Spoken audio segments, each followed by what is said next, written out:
¿Cómo están? Aquí de vuelta para poder hacer la recopilación de Hechos capítulo 1.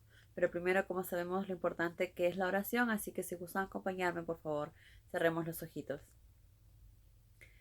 Gracias, Padre Celestial, por darnos un día más, una oportunidad más para poder acercarnos más a ti, una oportunidad más para poder hacer tu voluntad, para aprender más de tu palabra, Padre. Por favor, ayúdanos e ilumínanos con tu Espíritu Santo. Ayúdanos también en este mundo que es tan difícil. Danos la fortaleza que necesitamos para seguir adelante, para no desviarnos del camino, Padre, porque queremos servirte, queremos estar siempre a tu lado. Y te pedimos todo esto en el nombre de Cristo Jesús, tu Hijo amado. Amén. Muy bien, amigos. Entonces, Hechos capítulo 1. ¿Quién escribió Hechos? Hechos lo escribió Lucas. Como vemos en su primera carta, nos habló justamente de todas las enseñanzas de Jesucristo y de cómo regresó al cielo, ¿verdad? Entonces ahora eh, este hecho nos va a hablar luego Lucas acerca de cómo los discípulos comenzaron el ministerio, cómo comenzaron sus predicaciones. Muy bien. Entonces primero nos dice, durante los 40 días siguientes a su crucifixión, repetidas veces se presentó ante los apóstoles y les demostró hasta la saciedad la realidad de su presencia corporal, y en todas las ocasiones les habló del reino de Dios. Entonces podemos ver que después que Jesús volvió a la vida, después de su resurrección, no es que Él resucitó, estuvo un día y luego se fue. Aquí nos dice que Él estuvo alrededor de 40 días, más o menos, después de su crucifixión, más o menos 40 días, de las cuales varias veces estuvo con los discípulos también, y que siempre que les hablaba acerca del reino de Dios. ¿Por qué? Porque eso era lo más importante para Jesús. Eso era lo que Jesús quería que los discípulos se encargaran de predicar, el reino de Dios, que avisaran al mundo que el reino de Dios estaba cerca, que avisaran al mundo que Dios les daba una oportunidad más para vivir para siempre en paz, felices, y que lo más importante, como dice en uno de los relatos que nos dijo Jesús, es como una perla preciosa que uno que busca joyas encuentra, ¿verdad? Es lo más maravilloso que podemos encontrar en nuestras vidas, es el reino de Dios. Y por eso todo el tiempo nos estuvo guiando también de cómo podemos hacer para poder llegar al reino de Dios. Nos guió a través de sus parábolas, nos guió a través de sus hechos, ¿verdad? Entonces creo que nos queda bien claro cómo podemos nosotros como seres humanos seguir a Jesús, cómo nosotros podemos tener la oportunidad de llegar al reino de Dios, ¿verdad? Creo que ya lo sabemos y para eso también Jesús hizo un gran sacrificio. Luego Jesús les dijo también en uno de aquellos encuentros, les pidió que no salieran de Jerusalén hasta tal como ya les había dicho, el Espíritu Santo descendiera sobre ellos en cumplimiento de la promesa del Padre. Como sabemos, Jesús ya los había bendecido y, y les había dicho que ellos tenían el poder también de perdonar a otras personas si así fuera necesario. Pero también nuestro Padre, el Padre de Jesús, iba a enviarles, ¿cómo les dijo? Iba a enviar el Espíritu Santo sobre ellos, ¿verdad? Entonces por eso les dijo que no salieran de Jerusalén hasta que esto no sucediera. También les dijo, Juan los bautizó con agua, les recordó, pero dentro de pocos días serán bautizados con el Espíritu Santo. Eso era algo que los discípulos lo tenían muy claro y por eso sabían que tenían que esperar que llegara ese momento. En otra ocasión los discípulos le preguntaron, Señor, ¿vas ahora a libertar a Israel de Roma y a restaurar la independencia de nuestra nación? Como sabemos, eso no iba a ser así, porque Jesús vino para algo mucho más grande, no solamente para salvar a los judíos o liberar a los judíos, sino al mundo. ¿De qué? De ellos mismos muchas veces, librarlos del pecado, ¿verdad? Del pecado que ellos mismos disfrutaban hacerlo. Porque como sabemos, como siempre ha habido mucha maldad en el mundo también. Y Jesús le contestó: el Padre es el que señala esas fechas, y a ustedes no les corresponde saberlas. Sin embargo, cuando el Espíritu Santo descienda sobre ustedes, recibirán poder para proclamar con efectividad mi muerte. ¿Qué quiere decir con efectividad?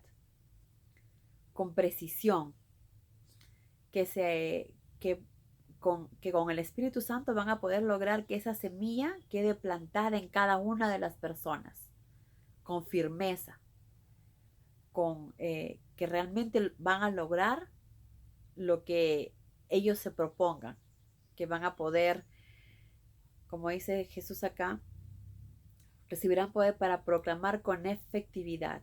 O sea que con las palabras que digan van a poder llegar a cada una de las personas, van a poder sembrar la semilla que necesitan a cada una de las personas. Van a poder proclamar con efectividad mi muerte y resurrección ante el pueblo de Jerusalén, Judea, Samaria y hasta lo último de toda la tierra. ¿Qué quiere decir? Que se va a proclamar en todo el mundo, ¿verdad? Y esto es algo que los discípulos se encargaron de hacerlo. Y también se encargaron de que las palabras de Jesús, los hechos de la vida de Jesús, queden impregnadas en la Biblia. Y que por más que muchas personas a través de los años han querido desaparecerlas, han querido borrarlas de la faz de la tierra, han querido quemarlas, obviamente nadie es más poderoso que Dios. Y Dios se ha encargado que estas palabras, que la Biblia pueda llegar hasta nuestros días a nuestras manos, ¿verdad? Porque como sabemos, anteriormente solo estaba escrita en latín, en griego, en hebreo, y solamente los sacerdotes podían leerla. Solamente ellos podían saber lo que decían las escrituras. Y cuando uno iba a la iglesia, pues las leían en ese idioma, en latín. Nadie más podía entenderlas. Alguien que no sabía el latín no entendía lo que Jesús estaba diciendo. Pero gracias a Dios ahora todos tenemos la oportunidad de poder leer la Biblia, de poder leer su palabra, de poder escucharla, ¿verdad? Qué maravilloso y qué agradecidos debemos estar con nuestro Padre, que siempre ha estado preocupándose por nosotros, para que podamos tener la oportunidad de escuchar su palabra, de poder leerla. Después Jesús dijo, bueno, después de estas palabras, no mucho después, ascendió al cielo y desapareció envuelto en una nube ante los ojos atónitos de sus discípulos. ¿Se imaginan? ¡Wow! Ellos vieron cómo Jesús poco a poco iba ascendiendo, subiendo donde estaba el Padre. Mientras estos seguían con la mirada fija en la figura que se perdía en las alturas, dos varones vestidos de blanco se pusieron junto a ellos. Obviamente, como sabemos, eran dos ángeles. Varones Galileos, les dijeron, ¿por qué se han quedado mirando al cielo? Jesús se ha ido, sí, pero algún día regresará de la misma forma en que lo han visto ascender al cielo. Creo que es más claro, no puede ser. Jesús nos lo dijo, está escrito en la Biblia. Y los ángeles también se lo dijeron a los discípulos, que Jesús se fue, que está con su Padre. Pero sabemos que con toda certeza algún día regresará de la misma forma en que lo han visto ascender al cielo, ¿verdad? Jesús dice que Él regresará del cielo con toda su gloria, ¿verdad? Que el Padre ya le dio. Qué maravilloso debe ser ese momento, y por ese momento es que nosotros tenemos que esforzarnos, tenemos que orar mucho para que nuestro Padre nos guíe, para estar preparados para ese día que Jesús regresará. Bueno, ellos, como sabemos, estaban en el Monte de los Olivos y luego tuvieron que regresar a Jerusalén. Llegaron a la casa donde se hospedaban y celebraron un culto de oración. En ese culto estaban presentes todos los discípulos, los 11 discípulos, como sabemos, y luego también estaban algunas de las mujeres, varias mujeres, en las que se encontraba también la madre de Jesús. Como sabemos, Jesús tenía a sus 11 discípulos, bueno, a sus 12 discípulos, pero como sabemos, uno lo traicionó. Se quedó con 11 discípulos, pero también habían mujeres que estaban cerca a Jesús, siempre lo seguían a donde iba, y también habían muchas otras personas quienes seguían a Jesús. No eran solamente los 12, era un grupo grande que siempre seguían a Jesús a donde Él vaya, a donde Él estuviera. Y ellos estaban justo también en esta reunión. Lucas nos dice, la reunión se prolongó varios días. En una ocasión en que había 120 personas presentes, Pedro se puso de pie y pronunció el siguiente discurso. Hermanos, era necesario que se cumplieran las escrituras en cuanto a Judas, el que sirvió de guía a la turba que apresó a Jesús, porque su traición la predijo hace mucho tiempo el Espíritu Santo por boca del rey David. Como sabemos, Judas murió. Y entonces Pedro dijo que era necesario tener a un discípulo más y que era importante que escogieran a alguien que había estado con ellos desde el comienzo hasta el final. ¿Cómo fue lo que dijo? Seleccionemos pues a alguien que haya estado con nosotros desde el momento mismo en que nos unimos al Señor, o sea, desde que Juan lo bautizó hasta que ascendió al cielo. Alguien que haya estado del comienzo hasta el final. Como les dije anteriormente, había muchas personas que estaban con ellos. Entonces en la asamblea postuló a José Justo, llamado también Barsabás, y a Matías. Luego oraron, y después de la oración escogieron a Matías. Desde ahí el nombre de Matías se sumó al de los 11 apóstoles, y entonces ya eran 12 otra vez. Bueno, creo que son 3 o 4 cosas importantes que recalcar. Primero, Pedro, antes de elegir a alguien para que sean 12 discípulos, él oró. Él oró y le pidió a Dios que lo guiara para saber quién debería ser. De la misma manera, para elegir a alguien que era algo tan simple, él no lo hizo a dedo o a votación, sino oró para que sea Dios mismo quien lo guíe. De esta manera creo que es un gran ejemplo para nosotros también.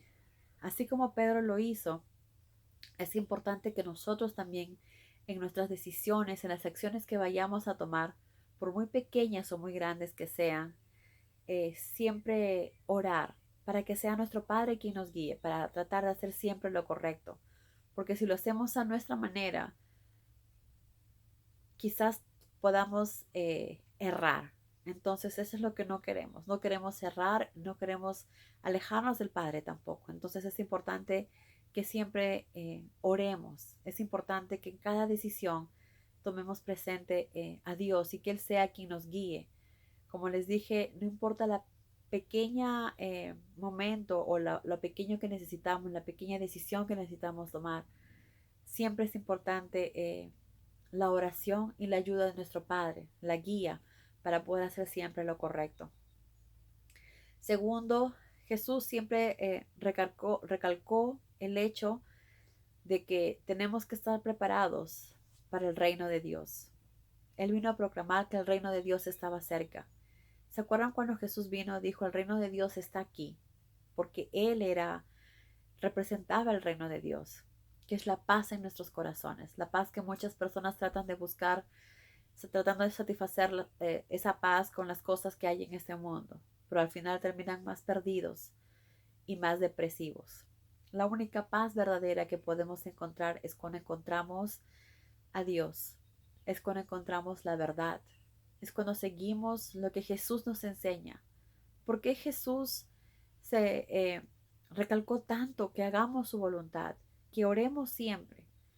Porque es la única manera de poder tener paz en nuestros corazones. Lo que Dios siempre ha tratado de hacer es de protegernos de este mundo, de alejarnos de las cosas malas.